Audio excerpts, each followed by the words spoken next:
You don't have to be a rocket scientist to serve in ministry.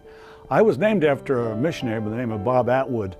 I remember from the littlest time, or the earliest time in my life, praying for missionaries before I went to bed. I prayed for the Buffums, the Buckmans, the Rajnors, the Franks, the Atwoods. They were regular people I prayed for. And whenever they were home on home assignment from India or from church planting out in Michigan or from Central America, they would come and share meals with us at our home.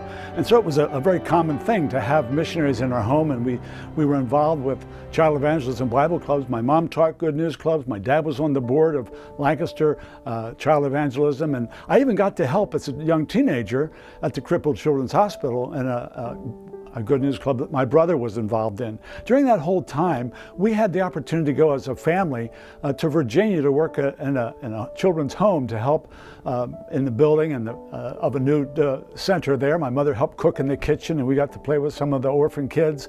And we just were involved as a family in ministry together. We saw that modeled in our family. It wasn't just talked about ministry. One of the things that was a great joy was Mom cooked a lot for our missions conference, and the missionary kids were at our conference grounds, and I got to play with them. So as we got involved, the world was always an option to us.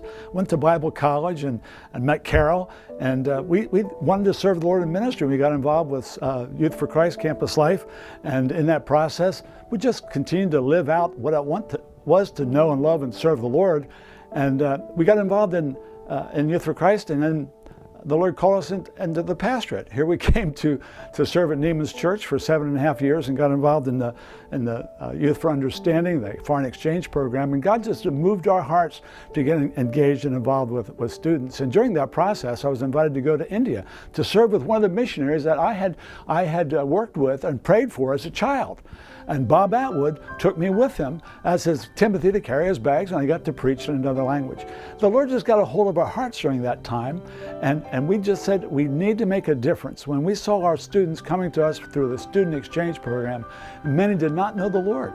And we said it's not fair unless someone becomes uncomfortable and moves into their world and fleshes out what it means to know Jesus Christ. And the rest is history. 30 years later, we're back home, retired, and continuing to be involved with our mission family around the world and hosting missionaries as they come through in our hospitality center, and it's a joy to serve the Lord.